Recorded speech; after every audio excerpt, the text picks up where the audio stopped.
آگے کیا کرو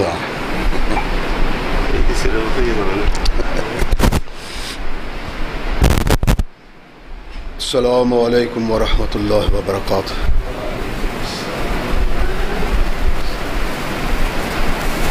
الحمد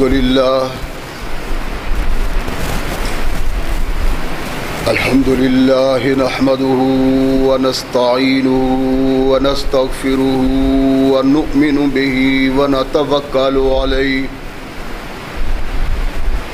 ونعوذ باللہ من شرور انفسنا ومن سیئات اعمالنا من يهده الله فلا مضل له ومن يضلل فلا هادي له ونشهد أن لا إله إلا الله وحده لا شريك له ونشهد أن محمدا عبده ورسوله أما بعد فأحسن الحديث كتاب الله وخير الهدي هدي محمد صلى الله عليه وسلم وشر الأمور محدثاتها وكل محدثة بدعة وكل بدعة ضلالة وكل ضلالة في النار أما بعد فأعوذ بالله السميع العليم من الشيطان الرجيم من همزه ونفخه ونفثه بسم الله الرحمن الرحيم وما هذه الحياة الدنيا إلا لهو ولعب وإن الدار الآخرة لهي الحيوان لو كانوا يعلمون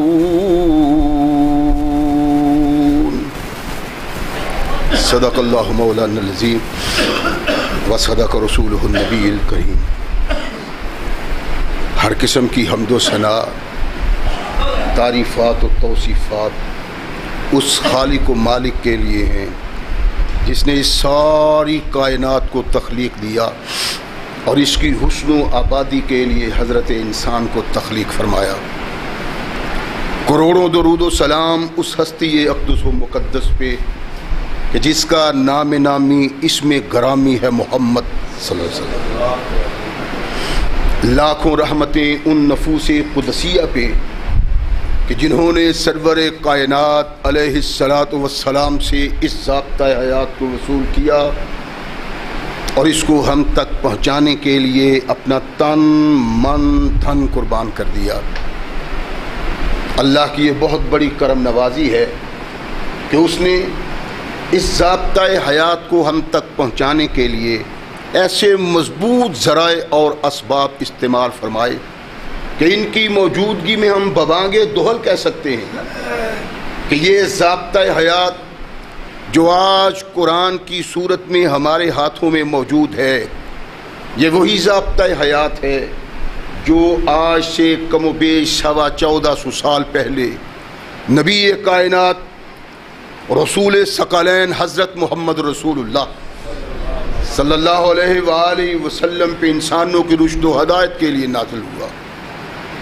اللہ کی اس کرم نوازی پہ ہم جس قدر بھی اس کا شکریہ ادا کریں کما حق ہو اس کا شکریہ ادا نہیں ہوتا، اس لیے کہ یہ ضابطۂ حیات وہ دستور المتقی ہے کہ اگر انسان اس سے تعلق پیدا کر لے تو یہ قرآن اس کی دنیاوی زندگی میں ایک عظیم انقلاب پیدا کر دیتا ہے، اور اگر اس کو اپنے جسم و روح پہ جاری و طاری کر لیا جائے تو یہی وہ واحد ضابطۂ حیات ہے جو انسان کو دنیا کے ساتھ ساتھ عقبہ کی کامیابی کی ضمانت بھی دیتا ہے۔ مگر صدحیف ایسے ضابطۂ حیات کی موجودگی کے باوجود آج ہم اس قسم کی زندگی بسر کر رہے ہیں کہ شاید ایسی پریشان زندگی اس تختہ عرض پہ کسی دوسری قوم کی نہ ہو۔ بد نصیبی یہ ہے کہ آج وہ قوم اس پریشانی کا شکار ہے جس نے انسان کو انسانیت سکھلائی اور انسان کے وقار اور اس کی عظمت سے آشنائی کروائی۔ وہ قوم آج تختہ عرض پہ اس قدر پریشان کیوں ہے، اس قدر فکر مند کیوں ہے، اس قدر خوف زدہ کیوں ہے؟ سوچنا چاہیے تھا، لیکن بد نصیبی ہے کہ ہم نے یہ سوچنے کے لیے بھی کبھی وقت نہیں نکالا، اور یہی نہیں بلکہ ہمارے دل میں وہم و گمان میں بھی کبھی نہیں آیا کہ ہم سوچیں تو صحیح کہ ہم کہاں تھے آج کہاں ہیں۔ اللہ قدم قدم پہ ہماری رہنمائی کرتے ہیں، اور اس قرآن نے جو رہنمائی کی، جن لوگوں نے اس کو اپنایا، اس کو پیش نظر رکھا، وہ آسمان کے ستاروں سے زیادہ درخشندہ لوگ ہیں۔ انہی سے تعلق رکھنے والے آج ہم اس بد نصیبی کا شکار ہیں جس کو پیمانے سے ماپا نہیں جا سکتا۔ کیوں؟ اس لیے کہ ہم نے قرآن کو کھول کے کبھی نہیں دیکھا۔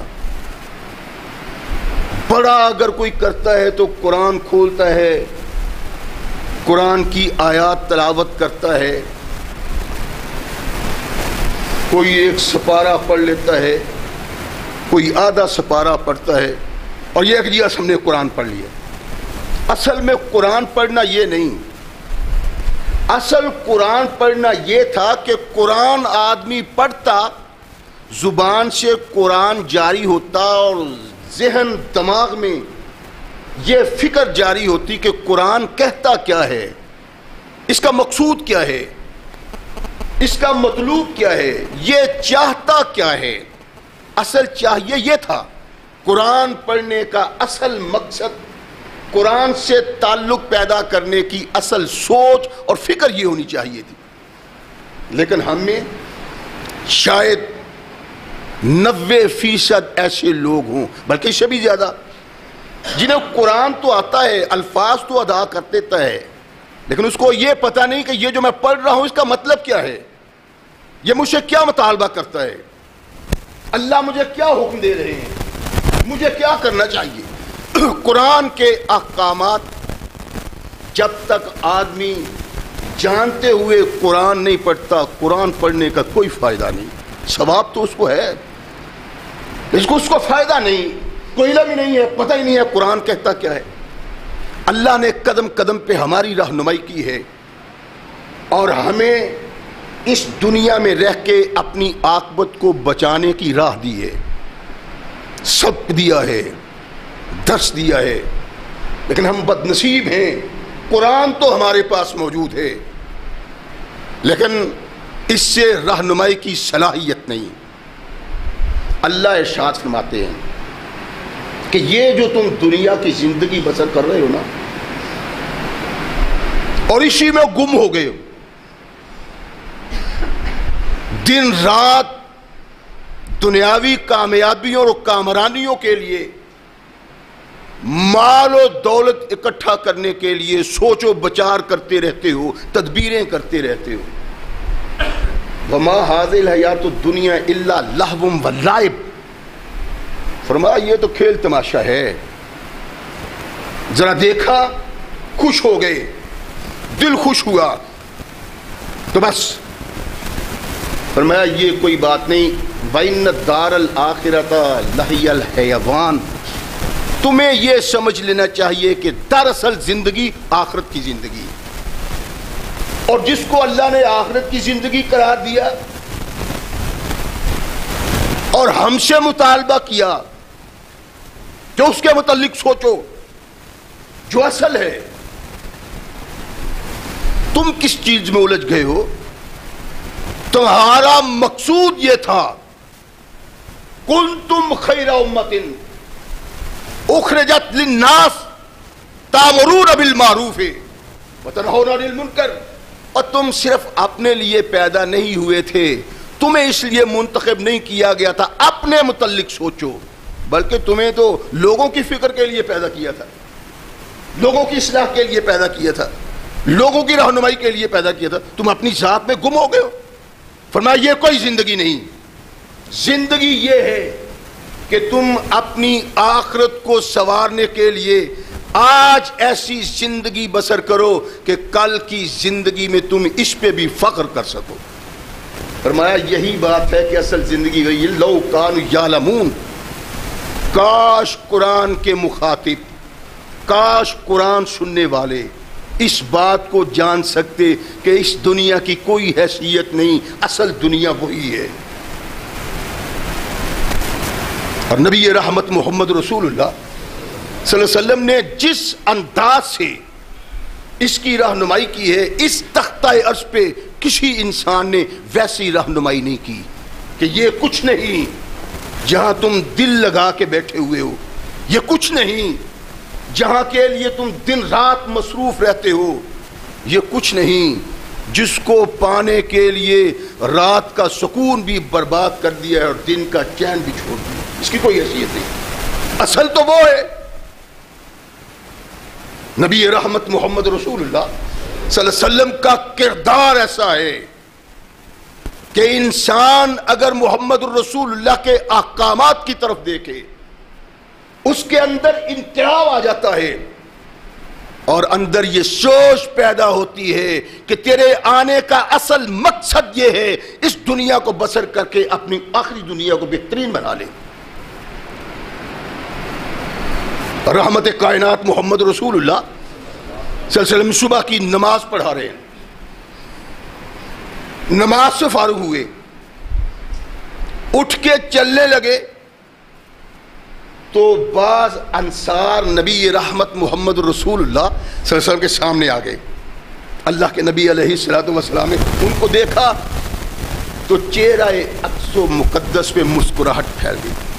ارشاد فرمایا میرا خیال ہے کہ تمہیں اس بات کا علم ہو گیا ہے کہ ابو عبیدہ بحرین سے مال لے کے آیا ہے۔ نام یا رسول اللہ، ہاں اللہ کے نبی یہی بات ہے کہ ہمیں پتہ چل گیا تھا کہ مال دولت آئی ہے۔ اللہ کے نبی نے ارشاد فرمایا خوش ہو جاؤ، جو آیا ہے تمہیں دوں گا، لیکن فرمایا مجھے یہ خوف نہیں ہے کہ تم غربت کی وجہ سے، تنگ دستی کی وجہ سے دین سے دور ہو جاؤ گے، دین میں بگاڑ پیدا کر لو گے، دین کو پسے پش ڈال دو گے۔ مجھے یہ خوف نہیں ہے، تنگ دستی غربت کی بنا پہ تمہاری تباہی کا خوف نہیں، مجھے خوف یہ ہے کہ تم پہ دنیا وسیع کر دی جائے گی اور تم دنیا میں ویسے ہی مصروف ہو جاؤ گے جیسے پہلے لوگ مصروف ہوئے۔ فَتُهْلِكَكُمْ كَمَا أَهْلَكْتَهُمْ، یہ دنیا تمہیں ویسے ہی ہلاک کر دے گی جیسے پہلے لوگوں کو ہلاک کیا۔ رحمت کل کائنات محمد رسول اللہ اپنی امت کی، اپنے ساتھیوں کی، قیامت تک آنے والے وابستگی اختیار کرنے والے لوگوں کو بتلا رہے ہیں کہ تمہاری تباہی کا سبب تمہاری غربت نہیں بن سکتی، تمہارا دولت مند ہونا، مال و زر کا مالک ہونا، سرمایہ دار ہونا، جاگیردار ہونا تمہاری تباہی کا سبب ہوگا۔ اور رحمت کل کائنات محمد رسول اللہ صلی اللہ علیہ وسلم کا یہ فرمان کس قدر حقیقت ہے، نصف النہار پہ سورج کی مانند نبی کائنات محمد رسول اللہ کہ اس فرمان کو آج ہم اپنی زندگیوں کے سامنے پیش کر کے دیکھ سکتے ہیں۔ کیا حالات ہیں ہمارے، کیا دولت مند کی سوچ وہ ہے، کیا مالدار کی سوچ وہ ہے، کیا امیر آدمی کا تصور وہ ہے جو محمد رسول اللہ پیدا کرنا چاہتے تھے، جو اللہ پیدا کرنا چاہتے تھے؟ اپنے گھروں میں اپنی دولت کا انجام دیکھو اور اس کا کردار دیکھو۔ نہ صاحب مال و زر کی زندگی وہ زندگی ہے جو اللہ پسند کرتے ہیں اور جو زندگی پیدا کرنے کے لیے محمد الرسول اللہ نے محنت کی، اور نہ اس دولت نے اس کے جوان بچوں کو وہ بچے رہنے دیا جو بچے اسلام کے لیے وجہ ناف تھے۔ ان کا کھانا، ان کا پینا، ان کا پہننا، ان کی مجلس، ان کی سوسائٹی، ان کی تنہائی بغاوت ہے محمد الرسول اللہ کے دین سے۔ دیکھو بڑے بڑے اسلام سے وابستگی رکھنے والے لوگوں کے بچوں کے، ان کی بچیوں کے کپڑے دیکھو، کیا وہ مسلمان بچیوں کے کپڑے ہیں؟ ان کی محفل دیکھو، کیا ایسی محفل کسی مسلمان نوجوان کی ہو سکتی ہے؟ ان کا کردار دیکھو، ایسا کردار کسی مومن اور مسلمان نوجوان کا ہو سکتا ہے جیسا آج ہماری اولاد کا انداز زندگی ہے، جو آج ہماری اولاد کا کردار ہے؟ نہیں۔ اس کا سبب کیا ہے؟ وہی جو کائنات کے آقا محمد رسول اللہ صلی اللہ علیہ وسلم نے ارشاد فرمایا تھا، غربت تمہیں تباہ نہیں کرے گی، تمہاری دولت تمہیں تباہ کرے گی۔ اور ہم اتنے بد نصیب ہیں، ایسا واضح حکم اللہ کا قرآن میں پڑھتے بھی ہیں، سنتے بھی ہیں، دیکھتے بھی ہیں، لیکن طبیعت پہ اثر نہیں ہوتا، دل پہ اثر نہیں ہوتا، دماغ نہیں سوچتا، خیال نہیں آتا کہ اپنی عاقبت کو بچانے کے لیے ان حالات میں کس طرح زندگی بسر کرنی چاہیے، یہ سوچ نہیں۔ صحابہ بیٹھے ہوئے ہیں، نبی رحمت محمد رسول اللہ صلی اللہ علیہ وسلم ارشاد فرماتے ہیں کہ دیکھو یہ دنیا جس میں مصروف ہو جاؤ اور تمہیں کسی بات کا خیال نہ رہے، مسلمان ہو، اللہ کو مانتے ہو، رسول کو مانتے ہو، احکامات خدا کو مانتے ہو، سنت مصطفیٰ کو جانتے ہو، لیکن اس کے باوجود تم اس دنیا میں اس طرح ملوث ہو جاؤ کہ تمہیں کچھ بھی خیال نہ رہے، یہ تمہاری آخرت کی تباہی کی علامت ہے۔ دنیا میں دل لگانا، دنیا کے مال و زر کو اکٹھا کرنے کے لیے دن رات تدبیریں کرنا، مال و زر کو اکٹھا کرنے کے لیے ہر وقت سوچ و بچار کرنا، لیکن کوئی لمحہ نہ نکالنا کہ اپنے اللہ کی یاد بھی پیدا کی جا سکے، اس سے بھی تعلق پیدا کیا جا سکے، اس سے بھی رابطہ رکھا جا سکے۔ دنیا میں ہی مصروف رہتے ہو. فرمایا یہ تمہاری دنیا اور دنیا کی خواہش، اس کو حاصل کرنے کی خواہش تمہاری تباہی کا پیغام بن جائے گی. فرمایا الدنیا ملعونۃ. اللہ کے نبی محمد رسول اللہ صلی اللہ علیہ وسلم اس دنیا کو ملعون قرار دیتے ہیں. کیوں؟ کبھی ہم نے سوچا ہے؟ نہیں. کہ اس کائنات کے رہنما محمد رسول اللہ کی زبان سے اس دنیا کے متعلق یہ الفاظ کیوں نکلے ہیں؟ الدنیا ملعونۃ وملعون ما فیہا. فرمایا جو کچھ اس میں ہے وہ ملعون ہے. نبی رحمت محمد رسول اللہ صلی اللہ علیہ وسلم اس دنیا میں نہیں رہتے تھے، صحابہ اس دنیا میں نہیں رہتے تھے. لیل و نہار ان کی زندگی اس دنیا میں بسر نہیں ہوتی تھی. ساری زندگی کے لیل و نہار اسی دنیا میں. لیکن یہ اللہ کے نبی نے کیا کیا؟ یہ دنیا ملعونۃ، یعنی اس کا مطلب ہے کہ دنیا کی طرف راغب ہونا، دنیا میں یوں کھو جانا، دنیا حاصل کرنے کے لیے دن رات تدبیریں کرنا اور اس دنیا کو حاصل کرنے کی وجہ سے اپنی آخرت کو بھول جانا، یہ دنیا انسان کے لیے ملعون ہے. ملعون ما فیہا الا ذکر اللہ. فرمایا سب کچھ ہی ملعون ہے سوائے اللہ کے ذکر کے. اللہ کو یاد کرو، اللہ کی ثنا کرو، اللہ کی تحمید کرو، اور دنیا کو اس انداز سے قبول کرنا ایک ملعون چیز کو قبول کرنا ہے کہ ذکر اللہ کو آدمی بھول جائے، اللہ کو بھول جائے. فرمایا یہ ملعون ہے اللہ کے نزدیک. الا ذکر اللہ وما والہ. اللہ کا ذکر ملعون نہیں، اور جس عمل کو اللہ پسند کرتا ہے وہ عمل کرنا ملعون نہیں. اللہ کے نبی نے یہ رہنمائی کیوں کی ہے؟ یعنی مقصد یہ ہے کہ ان اعمال کو اپناؤ، وہ کام کرو جن سے تمہارا اللہ راضی ہو جائے.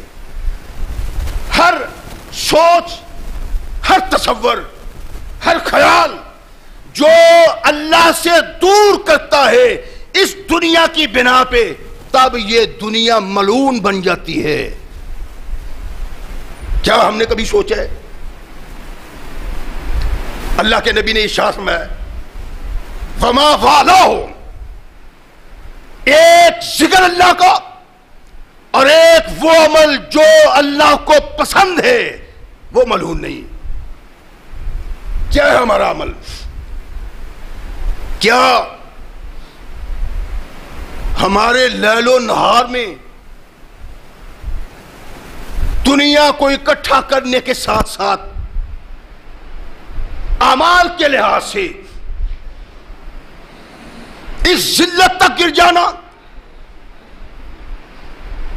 انسان اپنے بھائی سے ملتا ہے، مسکراتا ہے، اس کا مسلمان سے مل کے مسکرانا اللہ کی رضا کا سبب بن جاتا ہے. یہ دونوں زمین پہ مسکرا کے ملتے ہیں، ان کو ملتے ہوئے دیکھ کے اللہ عرش پہ مسکراتا ہے. اللہ چاہتے ہیں دنیا میں تمہاری سوچ مثبت ہو، خیالات مثبت ہوں.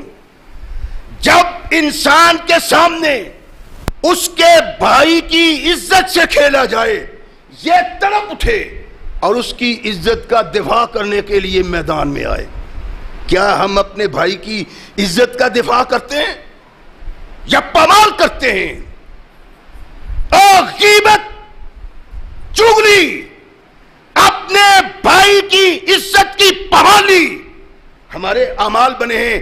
یہ اعمال دنیا میں انسان کے لیے دنیا کو لعنت بنا دیتے ہیں، اور دنیا تب اللہ کے نزدیک معزز مقرب بنتی ہے جب اس کی سوچ مسلمانوں جیسی بنتی ہے، اس کے خیالات مسلمانوں جیسے بنتے ہیں. یہ اپنی بھائی کی عزت کا حصے دار بن جاتا ہے، یہ چغلی سے رک جاتا ہے، یہ غیبت سے رک جاتا ہے، یہ زنا سے رک جاتا ہے، یہ شراب سے رک جاتا ہے، یہ ڈاکے سے رک جاتا ہے.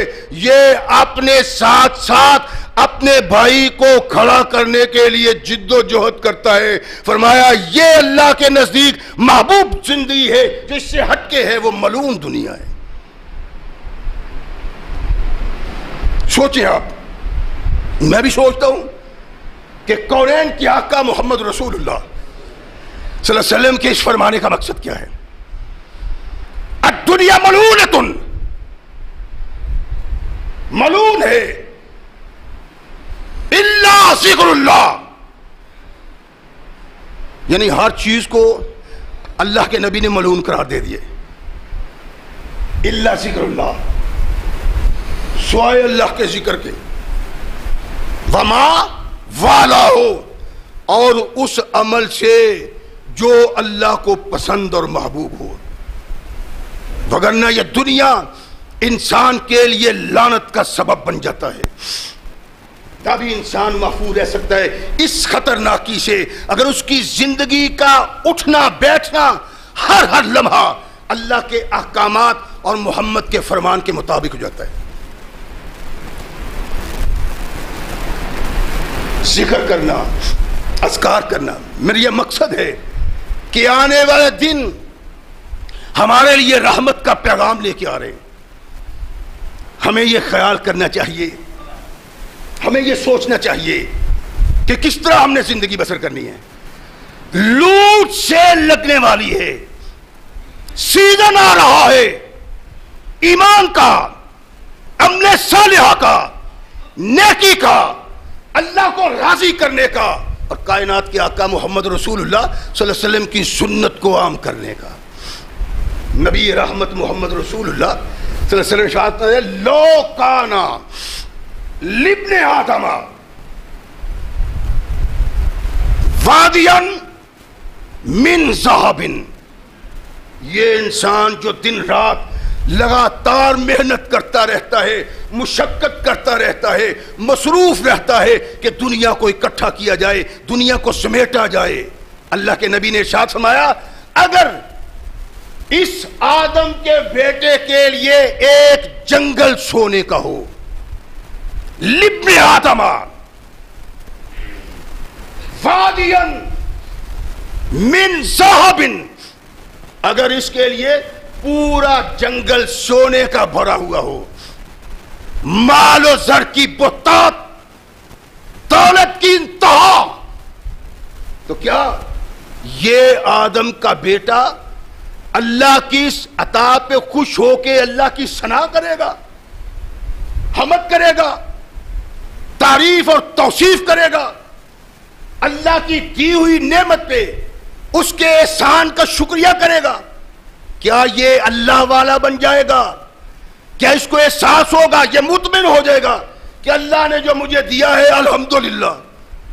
اللہ کے نبی محمد رسول اللہ صلی اللہ علیہ وسلم ارشاد فرماتے ہیں، نوٹ کرنے والی باتیں، آج وہ سب کچھ جس سے بچنا چاہیے تھا، جس سے دور رہنا چاہیے تھا، جو ہماری عاقبت کی تباہی کا سبب تھا، کائنات کے آقا محمد رسول اللہ صلی اللہ علیہ وسلم نے آج سے 1450 سال کم و بیش پہلے یہ ارشاد فرما دیا، لو کانا لابن آدم وادیاً من ذہب، اگر آدم کے بیٹے کو جنگل مل جائے سونے سے بھرا ہوا، تو یہ ثنا کرے گا، سر بسجود ہوگا، اللہ تیرا شکر ہے جو تو نے دیا تیرے احکامات کے مطابق، اس کو میں خرچ کروں گا. اللہ میں اس قابل نہیں تھا، تو نے مجھ کو نوازا. یہ حمد کرتا ہے اللہ کی، ثنا کرتا ہے، توصیف کرتا ہے، تعریف کرتا ہے۔ اللہ کے نبی نے کہا نہیں، لا حبا ان یکون ثانیا، اس کو ایک جنگل مل گیا سونے کا بھرا ہوا، یہ مطمئن نہیں ہوتا، اس کو اطمینان نہیں ہوتا، یہ رب کی رضا پہ راضی ہونے کا اعلان نہیں کرتا، بلکہ یہ چاہتا ہے کہ ایک سونے کی وادی اور مل جائے۔ اللہ کے نبی محمد رسول اللہ صلی اللہ علیہ وسلم نے ارشاد فرمایا ہے کہ یہ انسان جس کو اپنے اللہ کی رضا پہ راضی ہونا چاہیے تھا، اللہ کی عطا پہ خوش ہونا چاہیے تھا، اتنا لمبا چوڑا دیا، لیکن پھر بھی یہ اس بات پہ مطمئن نہیں ہے، جس کی خواہش ہے کہ کاش ایک سونے کی وادی اور مل جائے۔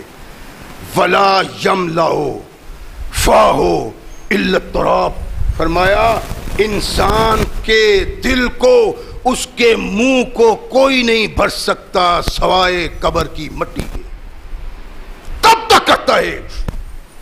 رات بھی مصروف، دن بھی مصروف، کوشش کرتا ہے، جد و جہد کرتا ہے، رات کو سوچتا ہے نیند حرام ہے، صبح کا سکون حرام ہے، صرف یہ سوچتا ہے کس طرح کائنات میں دولت کو اکٹھی کر لوں۔ لا حقبہ، اس کی خواہش ہے، اس کی چاہت ہے، یہ سمجھتا ہے، پھر بھی تدبیر کرتا ہے، دن رات کوشش کرتا ہے کہ میں اور زر و مال کو اکٹھا کروں۔ ارشاد فرمایا اس کی سوچ اور فکر یہ ہے، لا یملأ فاہ الا التراب، اس کی اس خواہش کو صرف قبر کی مٹی ہی پورا کرتی۔ اور کیا یہ نہیں ہے دن رات ہم لگے ہوئے مال و زر کو اکٹھا کرنے کے لیے، دولت کو اکٹھا کرنے کے لیے، چاہتے ہیں ساری کائنات کی دولت ہم اکٹھا کر لیں۔ اور آقا نے ارشاد فرمایا تھا، بد نصیبو، تمہارے آنے کا سبب یہ ہے کہ تم کائنات کے انسانوں کو انسانیت سکھلاؤ، ان کو بتلاؤ کہ دنیا میں زندگی بسر کرنی ہے تو کس طرح بسر کرنی ہے۔ تم بھی دنیا دار بن گئے، کبھی اللہ کی نعمت پہ شکریہ ادا نہیں کیا، کبھی سبحان اللہ نہیں کہا، کبھی الحمدللہ نہیں کہا، کبھی اللہ اکبر نہیں کہا، بس مل جانے کے باوجود اور ملنے کی خواہش رات پریشان رکھتی ہے۔ رحمت کل کائنات محمد رسول اللہ صلی اللہ علیہ وسلم ہمیں نہیں کہتے، اللہ کے نبی تشریف فرمائیں، مال و زر سے بھری ہوئی چادر محمد رسول اللہ کے پاس، ثقلین کے تاجدار محمد رسول اللہ اپنے صحابہ میں اس کو تقسیم کرتے ہیں، مال زر جو دولت تھی، اشرفیاں تھی، درہم تھے، اللہ کے نبی نے سارے تقسیم کر دیے، سارے تقسیم کر دیے، اور کھڑے ہوئے چادر کو یوں ہلایا، کہا اللہ جس طرح تیرا محمد خالی ہاتھ آیا تھا ویسے ہی خالی جا رہا، سارے انسانوں کو دے دیا۔ یہ سوچ و فکر تھی کہ تیرے لیے دنیا نہیں، دنیا میں تو محض اس لیے آیا ہے کہ یہاں رہ کے ایسی زندگی بسر کرو جس زندگی پہ اللہ خوش ہو جائے اور تمہیں وہ زندگی مل جائے لا یلہفان، جو اصل زندگی ہے۔ اصل زندگی کے متعلق سوچتے نہیں ہو، تمہارے خیالات ہی نہیں ہے۔ یہ کائنات کے آقا محمد رسول اللہ صلی اللہ علیہ وسلم، ابو ہریرہ کہتے ہیں اپنے گھر سے نکلے ایسے وقت میں جو کائنات کے آقا محمد رسول اللہ کے نکلنے کا وقت نہیں تھا۔ اللہ کے نبی کبھی اس وقت اپنے گھر سے نہیں نکلے تھے اور نہ کوئی ملنے جاتا تھا۔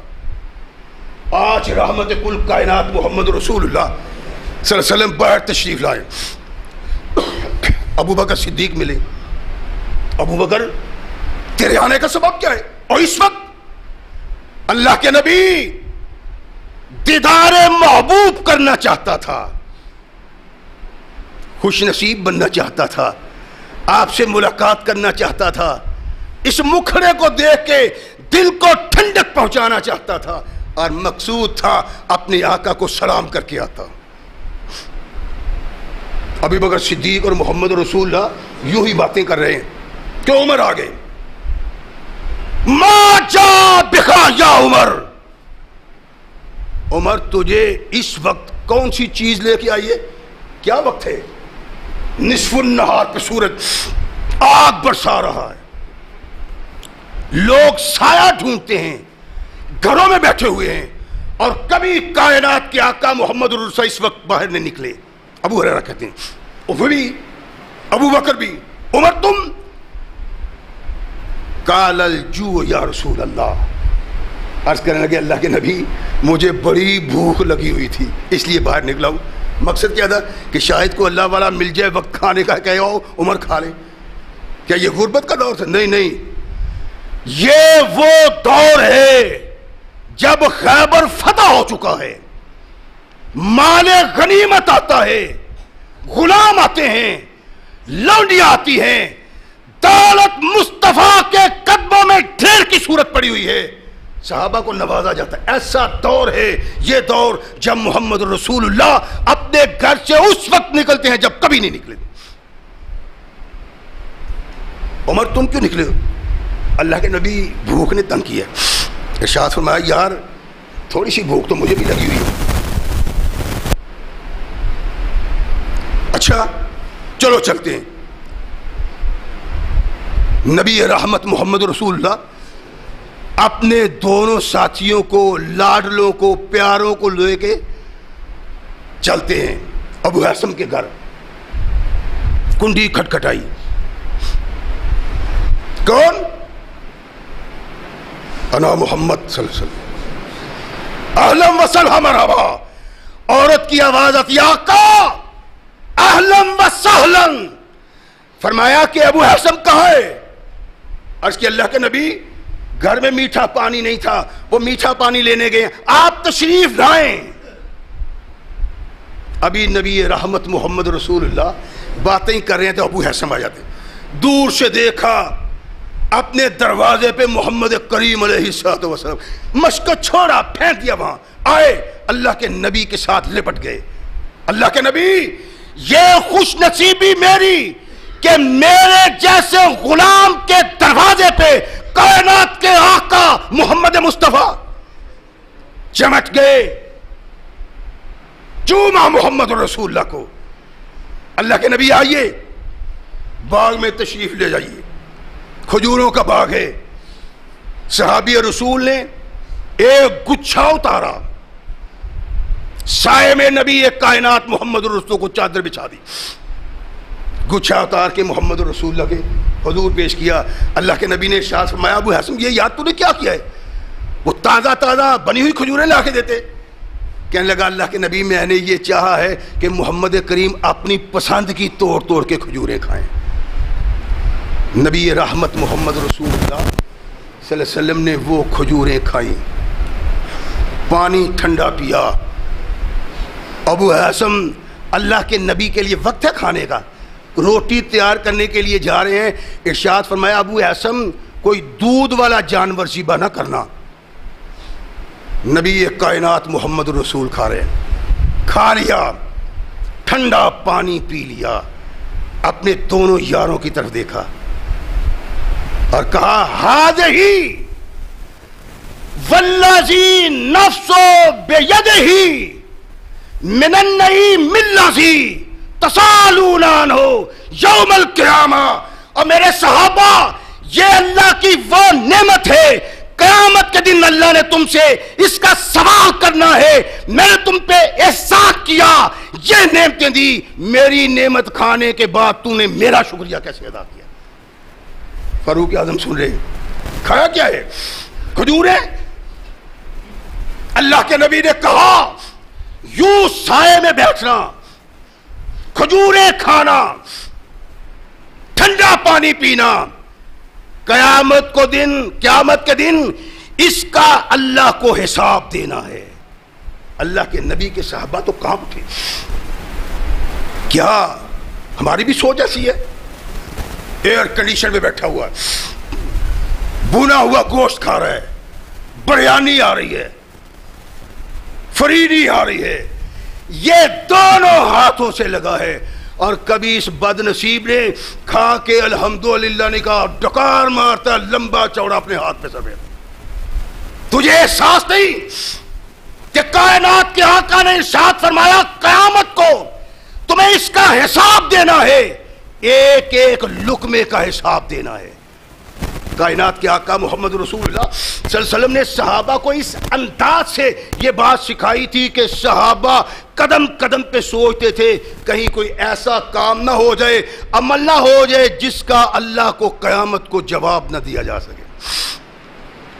22 لاکھ مربع میل کا حکمران، 22 لاکھ مربع میل کا، ابوبکر صدیق رضی اللہ تعالیٰ، عمر فاروق رضی اللہ تعالیٰ بیٹھے ہوئے ہیں، دسترخوان بچھا، دسترخوان کے کھانا لگ گیا، امیر المومنین خلیفہ رسول 22 لاکھ مربع میل پہ حکمرانی کرنے والا حکمران دسترخوان پہ آ رہا ہے کھانا کھانے کے لیے، کھانے کے لیے بیٹھا، پردہ اٹھایا، رومال اٹھایا، دیکھا کہ زیتون کا تیل پڑا ہوا ہے اور سالن بھی ہے، ارشاد فرمایا ان دونوں چیزوں میں سے ایک اٹھا لو۔ اور لوگوں اس بات کو پیش نگاہ رکھو، فاروق جیسا انسان اپنی عاقبت سے بے خوف تھا، بے خوف نہیں تھا، خوف رکھتا تھا، جس کو دیکھ کے شیطان اپنا راستہ بدل دیتا تھا۔ اس کا کوئی عمل ایسا نہیں جو رب کی رضا کے خلاف ہو، لیکن پھر بھی وہ اتنا خوف زدہ ہے، اتنا خوف زدہ ہے کہ وہ ڈرتا ہے 2 سالن کھانے سے۔ اٹھا لو۔ کیوں؟ فرمایا یہ 2 سالن ہے، کہا یہ تو تیل ہے زیتون کا، سالن تو یہ ہے۔ فرمایا زیتون کا تیل بھی سالن ہی ہے، میں نہیں چاہتا کل قیامت کو اللہ کہے عمر تو دنیا میں نعمتیں کھا کے آیا، اب تیرے لیے کوئی نعمت نہیں۔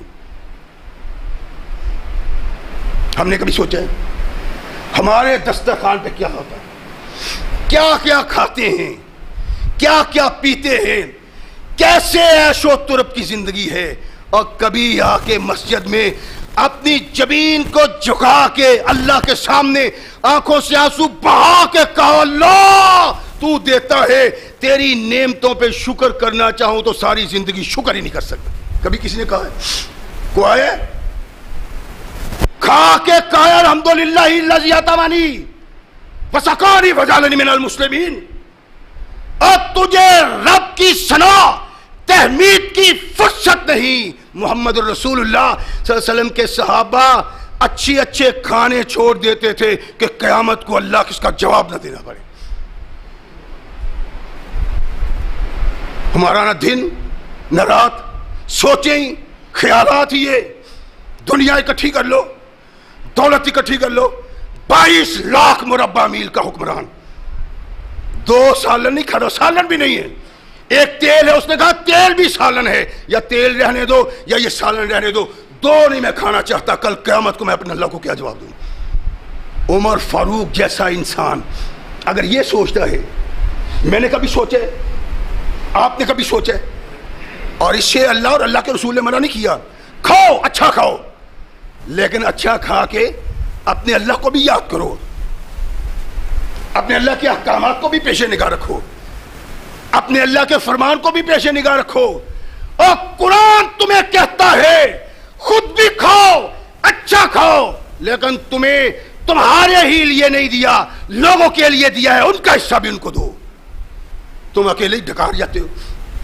رحمت کل کائنات محمد رسول اللہ صلی اللہ علیہ وسلم ارشاد فرماتے ہیں کہ کچھ لوگ ہیں جو اللہ اور رسول کے دیے ہوئے میں اپنی مرضی کے اور خواہش کے مطابق کھاتے ہیں۔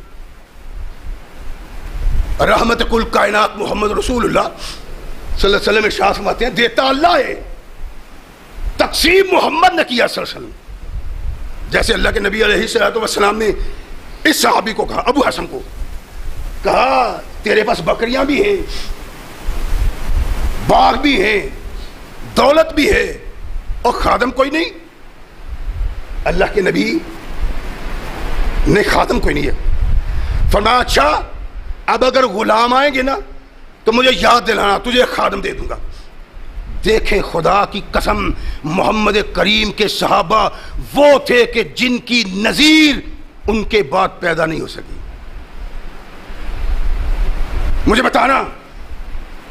ابو حسن کو کہا غلام آئے تو اللہ کے نبی کو آپ کے پاس آئے، عرض کی اللہ کے نبی آپ نے ارشاد فرمایا تھا، فرمایا یہ 2 غلام ہیں، ان میں سے جس کو چاہو پسند کر لو، تمہارے لیے، تم لے جاؤ. کہنے لگے اللہ کے نبی میں نے نہیں لینے، آپ خود دیں. اللہ کے نبی نے ارشاد فرمایا کہ امین کو جس سے مشورہ کیا جائے وہ امین ہوتا ہے. ہم تو مشورہ کرتے ہیں نا، مشورہ کر کے باہر بعد میں آتے ہیں سارے لوگوں میں پھیل پھیلے گیا ہوتا ہے. یہ امین صاحب اس کے زندگی کا ہی پیڑا گرک کر دیتے ہیں. اللہ کو یہ مسلمان پسند نہیں ہے. اگر تیرے پاس راز ہے مسلمان کا، تو نے راز آشکارا کیا، اللہ کہتا ہے تو یہاں اس کو ذلیل کرتا ہے، میں قیامت کے دن تجھے ذلیل کر دوں. تیرے سارے راز انسان کے سامنے کون؟ کہا جس سے مشورہ لیا جاتا ہے وہ امین ہوتا ہے. تو امین کا کام ہے وہ کام کرنا جس کو کسی کے لیے صحیح اور سچ سمجھتا ہو. فرمایا یہ غلام لے لو. اس کے لینے کا حکم اس لیے دے رہا ہوں کہ میں نے اس کو نماز پڑھتے ہوئے دیکھا ہے. اور ساتھ ہی پتہ کیا ارشاد فرمایا؟ ساتھ ہی ارشاد فرمایا کہ اس کا خیال رکھنا، اس سے حسن سلوک کرنا، اس سے حسن سلوک کرنا. لے جاؤ. گھر آیا، اپنی بیوی کو کہا کہ کائنات کے آقا ثقلین کے تاجدار محمد رسول اللہ صلی اللہ علیہ وسلم نے یہ خادم دیا ہے، غلام دیا ہے، اور ارشاد فرمایا ہے کہ اس سے حسن سلوک سے پیش آنا. بیوی بھی کوئی ہماری بیوی کی طرح تو نہیں تھی، صحابیہ تھی. محمد کریم علیہ الصلوۃ والسلام کے مکھڑے سے گرنے والے پھولوں کی خوشبو لینے والی. کہنے لگی اچھا اگر یہ بات ہے تو تم محمد رسول اللہ کے فرمانے کے مطابق اس کے ساتھ حسن سلوک نہیں کر سکتے. آپ سوچیں ذرا، اگر ہمیں کوئی فائدہ ملتا ہے اس طرح کا، کیا ہم نے کبھی ایسے سوچا ہے جیسے محمد رسول اللہ کے صحابہ یا صحابیت سوچتی ہیں؟ کیا ہے؟ کہنے لگی تم نہیں وہ حسن سلوک کر سکتے جو اللہ کے نبی نے کہا ہے. اگر چاہتے ہو کہ وہ حسن سلوک کرو اس سے جو رب کا نبی چاہتا ہے، فاتح کہو اس کو آزاد کر دو. خواتیکن کا جو یہ آزاد ہے، اس کو دنیا سے کوئی رغبت نہیں. مال و زر ہے، دولت ہے، جاگیردار ہے، باغ ہیں، سب کچھ ہے، خادم کوئی نہیں. ملا اللہ کے نبی کے ہاں، اور اللہ کے نبی کی خواہش کو رنگ میں بھرنے کے لیے، اس نقشے میں رنگ بھرنے کے لیے خادم کو اپنے اللہ کے نام پہ پھر آزاد کر دیا جاتا ہے. اس کو احساس نہیں ہے کہ میں نے بھی کچھ کام کروانے ہیں، کھیتی کے کام ہے، بازار کے کام ہے، گھر کے کام ہے، پانی لاتا ہوں میں خود اٹھا کے لاتا ہوں. اللہ کے نبی نے خادم دیا ہے تو جو اللہ کے نبی نے مجھ پہ احسان کیا، یہ اللہ کا فضل، اللہ کی رحمت ہے، تو اس سے کام لیتے ہیں. بیوی نے کہا نہیں، اگر اللہ کے نبی نے کہا ہے کہ اس کے ساتھ حسن سلوک کرنا تو حسن سلوک یہ ہے، اس کو آزاد کر دو. صحابی رسول نے اس غلام کو جو اپنی آسانی کے لیے محمد الرسول اللہ نے اپنی خواہش سے دیا تھا، اس کو بھی اللہ کے لیے آزاد کر دیا. اس کے سامنے یہ دنیا نہیں ہے. اللہ کے نبی بتلانا کیا چاہتے ہیں، کہنا کیا چاہتے ہیں؟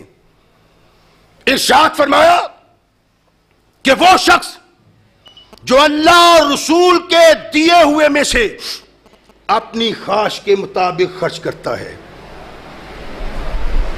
اللہ اور رسول نے جو اس کو دیا ہے مال و زر، غلام، اس کو اپنی خواہش کے مطابق خرچ کرتا ہے.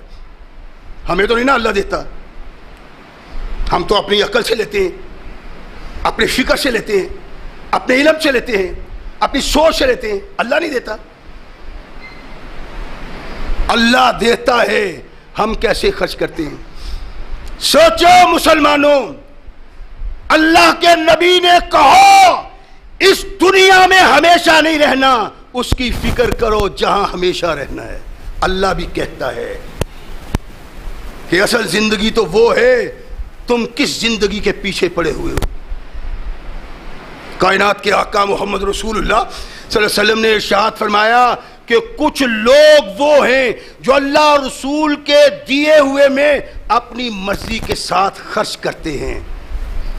لیس لہم یوم القیامت الا النار، ان کے لیے قیامت کے دن آگ کے علاوہ کچھ نہیں۔ سوچیں، ابو بکر صدیق دولت مند نہیں تھے، عثمان ذوالنورین دولت مند نہیں تھے، عبد الرحمن ابن اللہ کے نبی کے صحابہ کروڑوں پتی تھے، لیکن کائنات کے آقا محمد رسول اللہ 20 بار ان کو جنت کی خوشخبری دیتے ہیں۔ سبب یہ تھا کہ وہ اپنی دنیا کی طرف نہیں، اپنی آخرت کی طرف دیکھتے تھے۔ اللہ کے نبی نے کہا جو اللہ کے دیے ہوئے میں سے اپنی مرضی سے خرچ کرتا ہے، لیس لہ یوم القیامت الا النار، اس کے لیے قیامت کے دن آگ کے علاوہ کچھ نہیں۔ کتنے لوگ زکوٰۃ دیتے ہیں، کتنے صدقات دیتے ہیں، کتنے خیرات دیتے ہیں، کتنے اللہ کے لیے خرچ کرتے ہیں، کتنے اپنے عزیز و اقارب کے لیے خوش کرتے ہیں، کتنے دوست و احباب کے لیے خرچ کرتے ہیں، اور یہ سب تمہارے حصہ دار ہیں۔ اگر حصہ نہیں ادا کرتے، خیانت کرتے اس دولت میں، اور اس کو قیامت کے دن حساب دینا پڑے گا تمہیں۔ اللہ کے نبی محمد رسول اللہ صلی اللہ علیہ وسلم نے ارشاد فرمایا کہ لیس لہم فی الآخرۃ الا النار، ان کے لیے آخرت میں قیامت کے دن ان کے لیے آگ ہے جو اپنی خواہش کی تکمیل کے لیے دولت کو خرچ کرتے ہیں۔ دولت خرچ کرو، میں نے عرض کیا ہے کہ اللہ کے نبی کے صحابہ اچھا کھانا کھاتے تھے، اچھا پہنتے تھے، لیکن تب جب وہ دوسروں کو ویسا مہیا کر دیتے تھے۔ تو گھر میں بنی ہوئی مچھلی کھا رہا ہے، چھوٹا گوشت کھا رہا ہے بھنا ہوا، فریڈیاں کھا رہا ہے، تجھے پتہ ہی نہیں تیرے ساتھ ہمسائے میں آدمی بھوکا رہ رہا ہے، اس کے بچے بھوکے، تجھے اس بات کا خیال نہیں، تو کیا سمجھتے ہو یہ مسلمانی ہے؟ اللہ کے نبی محمد رسول اللہ صلی اللہ علیہ وسلم نے ارشاد فرمایا نہیں، اپنے خواہش کے مطابق نہیں، اللہ اور محمد کی خواہش کے مطابق دولت کو خرچ کرو۔ دولت خرچ کریں، جتنا چاہو خرچ کرو، اللہ روکتے نہیں ہے، نبی کائنات نے روکا نہیں، لیکن صرف یہ مطالبہ کیا ہے جیسا تم کھاتے ہو کوشش کرو دوسرا بھی کوئی کھائے تمہارے ساتھ مل کے۔ رحمت کائنات محمد رسول اللہ صلی اللہ علیہ وسلم نے یہ ترغیب دلائی ہے، اور ہم جو کرتے ہیں ریاکاری کے لیے، دکھاوے کے لیے، شادی ہو تو پوچھتا ہی کوئی نہیں، دیکھتا ہی کوئی نہیں، خرچ کیے جاتے ہیں۔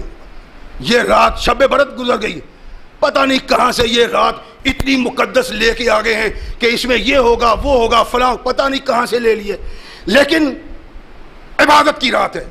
چلا چلا کے پٹاخے، چلا چلا کے ہوائیاں، دولت کو آگ لگائی، اور بڑے بڑے دیندار لوگ اپنے بچے کے مطالبے پہ اس کو پیسے دیتے ہیں، چلو کوئی نہیں جی چلا لے۔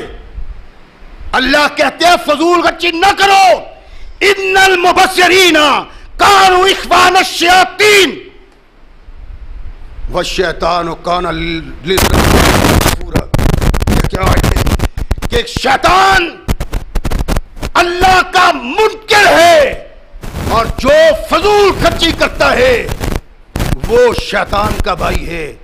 اللہ کہتے ہیں لا تبذروا ان المبذرین کانوا اخوان الشیاطین، فضول خرچی کرنے والا شیطان کا بھائی ہے، اور تو دونوں ہاتھ بھر بھر کے اللہ کے لیے دے، اس کے بعد اچھا کھائے۔ نہ اللہ تمہیں گردن زدنی سمجھتا ہے، اور نہ محمد کریم تمہیں گردن زدنی سمجھتے ہیں، لیکن یہ ہے کہ تو ریاکاری کرتا ہے، دکھاوا کرتا ہے، دیتا ہے وہ بھی کہہ کہہ کے، تقسیم کرتا ہے وہ بھی دکھا دکھا کے۔ اللہ کہتے ہیں یہ نہیں، اس دنیا میں عیش و طرب کی زندگی بسر کرنے کے لیے دن رات دولت کو اکٹھا کرنے کی ترتیبیں تشکیل دیتے رہو اور سازشیں کرتے رہو. فرمایا اس دنیا میں تمہارے چند لمحات کے لیے یہ کام آئے گی، قیامت کو تمہارے یہ کام نہیں آنے. اس لیے اس طرف نہیں بلکہ محمد کریم علیہ الصلوۃ والسلام ارشاد فرماتے ہیں اس طرف توجہ کرو. اللہ کی قسم کیا بات ہے کائنات کے آقا محمد رسول اللہ. ارشاد فرمایا کہ یدخلوا فقراء المسلمین، حدیث سننے والی نبی رحمت، صحیح حدیث، کوئی متن میں کوئی سند میں خرابی نہیں، پاسے کا سونا. یدخلوا فقراء المسلمین الجنت قبل اغنیائہم، میری امت کے مسکین فقیر، میری امت کے مالدار لوگوں سے پہلے جنت میں جائیں گے. بے نصف یومن، آدھا دن پہلے میری امت کے مسکین فقیر محتاج تنگ دست آدھا دن پہلے جنت میں جائیں گے. آدھے دن سے کیا فرق پڑتا ہے جی؟ ظہر تک آدھا دن ہو گیا تو اس کے بعد عصر تک پوسا دن ہو گیا، یہ کیا فرق ہے؟ نہیں. فرمایا وَهُوَ خَمْسُ مِئَةٍ عَامٍ، وہ آدھا دن 500 سال کے برابر ہے. یہ پہلے چلے جائیں گے تو ابو بکر پیچھے رہ جائے گا، عبد الرحمن ابن عوف پیچھے رہ جائیں گے، عثمان پیچھے رہ جائیں گے. نہیں، یہ پہلے پیچھے کی بات نہیں. اللہ کے نبی کے فرمانے کا مقصد ہے اس کے پاس تھا ہی اتنا کہ گیا، حساب مکمل ہو گیا، جنت میں چلا گیا. یہ کروڑ پتی، لاکھ پتی، ارب پتی اپنے ایک ایک روپے کا حساب دینے کے لیے وہاں کھڑا ہوگا یہاں تک کہ 500 سال گزر جائیں گے پھر اس کا حساب مکمل ہوگا. یہی سبب ہے کہ کائنات کے آقا محمد رسول اللہ صلی اللہ علیہ وسلم فرمایا اللہم احینی مسکینا. مسکین پتہ کس کو کہتے ہیں؟ جس کو اللہ نے جتنا دیا ہے نا وہ اس پہ خوش ہے، شکوے نہیں کرتا، گلے نہیں کرتا. فلاں کے پاس اتنا، فلاں کے پاس اتنا، وہ اتنا دولت مند، اس میں کیا ہے، مجھ میں کیا کمی ہے، یہ شکوے نہیں کرتا. جو اللہ نے دیا ہے خوش ہے اور ہاتھ نہیں کسی کے سامنے پھیلاتا. اللہ کے نبی نے ارشاد فرمایا یہ مسکین اللہ کا محبوب ہے.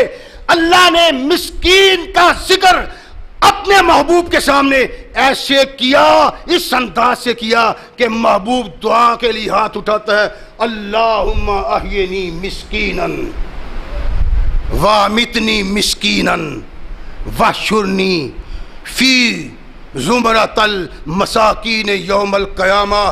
اللہ محمد کو مسکینوں میں زندہ رکھنا، مسکینوں میں موت دینا اور قیامت کو مسکینوں کے ساتھ ہی اٹھانا. یہ وہ لوگ ہیں جو اللہ کی رضا پہ راضی ہیں. رضا پہ راضی کا مطلب کیا ہے؟ کہ دولت کو سمیٹنے کے لیے، اکٹھا کرنے کے لیے حرام ذرائع استعمال نہیں کرتے. اس پہ ہی بس اللہ تیرا شکر ہے رات کو دال سے سوکھی روٹی کھائی، پیٹ میں پانی ڈالا اور کہا الحمدللہ اللہ تیرا شکر ہے تو نے یہ دیا ہے، وگرنہ میں شاید اس قابل بھی نہیں تھا. یہ ہے مسکین. اللہ کہتے ہیں اللہ ان لوگوں میں مجھے زندہ رکھ اور انہی لوگوں میں مجھے موت دینا، انہی لوگوں میں مجھے اٹھا لینا. کائنات کے آقا محمد رسول اللہ صلی اللہ علیہ وسلم اتنا پیار رکھتے ہیں مسکین سے، اور یہ مانگنے والے، ہاتھ پھیلانے والے نہیں. اللہ کے نبی علیہ الصلوۃ والسلام نے ارشاد فرمایا جو اپنی محتاجی کو بیان کر کے ہاتھ پھیلاتا ہے اللہ اس سے اپنی رحمت کو ویسے ہی روک لیتے ہیں. یعنی پھر وہ مانگتا ہی رہتا ہے. اور آپ نے دیکھا ہے لوگ مانگتے ہی رہتے ہیں. رحمت کل کائنات محمد رسول اللہ صلی اللہ علیہ وسلم نے ارشاد فرمایا، ٹائم زیادہ آ گیا، 2 احادیث بیان کر ختم آ گیا. اللہ کے نبی علیہ الصلوۃ والسلام نے فرمایا لِكُلِّ أُمَّةٍ فِتْنَةً، ہر امت کے لیے ایک فتنہ ہے. آدم علیہ الصلوۃ والسلام کے دور میں ان کے بیٹے کا قتل فتنہ تھا. نوح کے دور میں بزرگوں کا اتنا احترام کہ رب بنا دیا، یہ فتنہ تھا. لوط کے ہاں غیر فطرتی عمل فتنہ تھا. اللہ کے نبی نے ارشاد فرمایا لِكُلِّ أُمَّةٍ فِتْنَةٌ وَفِتْنَةُ أُمَّةِ الْمَالِ. ساری نبیوں کی امت کے لیے فتنہ ایک ایک تھا، میری امت کے لیے مال اور دولت کا فتنہ ہے. یہ فتنہ کیوں ہے؟ ہر طریقے سے، ہر طرح دولت کو اکٹھا کرنا، مال کو اکٹھا کرنا. ایک اللہ کا بندہ مجھے کہتا ہے جی مجبوری ہے. میں نے کہا تجھے کیا مجبوری؟ کہنے لگا جی سود پہ بہ لینے کی. کیوں؟ میں چاولوں کا کاروبار کرتا ہوں. تجھے کون کہتا ہے کروڑ پتی بن جا؟ یہ کوئی مجبوری نہیں. حرام مال حرام طریقے سے حرام ہے. کائنات کے آقا محمد رسول اللہ صلی اللہ علیہ وسلم نے ارشاد فرمایا کہ مال میری امت کے لیے فتنہ ہے. مال کی محبت میں مبتلا ہو کے اللہ کا ذکر چھوڑ دیں گے، اللہ کی ثنا چھوڑ دیں گے، اللہ کی حمد چھوڑ دیں گے، اذکار چھوڑ دیں گے، نماز چھوڑ دیں گے، دین کے باغی ہو جائیں گے. فرمایا یہ میری امت کے لیے دولت کا فتنہ ہے. اور کائنات کے آقا محمد رسول اللہ صلی اللہ علیہ وسلم اپنے ہاتھ اٹھاتے ہیں اپنی اولاد کے لیے. چلیں آپ اٹھائیں. آپ کیسے اٹھائیں گے؟ اپنی اولاد کے لیے مانگیں. مانگتے ہیں. اللہ کے نبی نے بھی ہاتھ اٹھائے. اللہم اجعل رزق آل محمد قوتاً. اللہ محمد کی آل کو صرف اتنا دینا کہ سفید پوشی قائم رہے. ہم کیا کرتے ہیں؟ دولت بھی خرچ کرتے ہیں، مال بھی لگاتے ہیں، پڑھاتے بھی ہیں، دن رات ایک کرتے ہیں. مقصد کیا ہے؟ دولت اکٹھی ہو. میرے آقا مصطفیٰ نے اپنی آل کے لیے اللہ سے کہا اللہم اجعل رزق آل محمد قوتاً. اللہ میری دعا ہے میری اولاد کو اتنا رزق دے جس سے پیٹ بھر کے وہ کھا سکے. میں آج تو آل کا بھی کوئی نہیں. لمبی لمبی جائیداد، یہ جٹ لوگوں کی ذمہ داری ہے، ان کی زمین تھی، یہ چودھریوں کے پاس تو ہونی چاہیے. سید بادشاہ کے پاس یہ کہاں سے آ گئی؟ وہ مال حرام جو لوگوں نے اس کو دیا ہے. اور میں یہ سمجھتا ہوں ہمارے بھی سید ہیں، اور دیکھو بیچاروں کو ان کے حالات کیا ہیں. ان کے حالات یہ ہے کہ اللہ نے ان کی عزت کو بچا کے رکھا ہے، سفید پوشی قائم کی ہے. یہ ہے سید. اللہ کے نبی محمد رسول اللہ نے دعا کی تھی. اگر اللہ کے نبی کی دعا یہ قبول ہو جاتی ہے کہ اللہ یہ بھی میری آل میری اہل بیت ہیں، تو یہ نہیں اللہ کے نبی کی دعا قبول ہوئی. تیرے پاس دولت کہاں سے آئی؟ مال کہاں سے آیا؟ زر کہاں سے آئی؟ زمین کہاں سے آئی؟ یہ وہ ڈاکہ ہے جو تم نے اپنی شخصیت کی بنا پہ انسانوں کی جیبوں پہ ڈالا ہے، وگرنہ سید کے پاس اتنی دولت آ ہی نہیں سکتی. کائنات کے آقا محمد رسول اللہ صلی اللہ علیہ وسلم نے دعا کی تھی اللہ میری اولاد کو صرف رزق اتنا دینا کہ اپنا پیٹ پال سکے، ان کی سفید پوشی قائم رہ سکے. یہ ہے محمد الرسول اللہ کا دین، یہ ہے محمد الرسول اللہ کی رہنمائی، یہ ہے قرآن کا فرمان جو قرآن کہتا ہے. اور مسلمان اس دنیا میں نہیں رہنا، یہاں سے جانا ہے. یہ دنیا کھیل تماشا ہے، چند دن کا، اصل زندگی آخرت ہے. فرمایا اگر تمہیں عقل شعور علم ہے تو اس بات کو پالو، آخرت ہے. اصل وہ ہے دنیا میں مال و دولت خرچ کرو لیکن اتنا تقسیم کرو کہ اللہ کی رضا بھی حاصل کر سکو. تمہارے خرچ کرنے پہ اللہ تمہیں دیکھ کے جنت کے دروازے کھول دے. اصل یہ آ رہے ہیں وہ دن، لوٹ کے دن، سیل کے دن.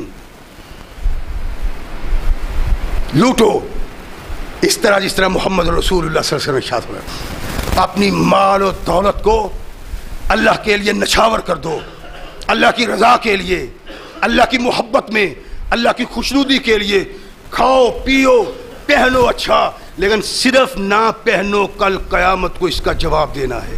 اللہ ہمیں صحیح مسلمان بننے کی توفیق عطا فرمائے. واخر دعوانا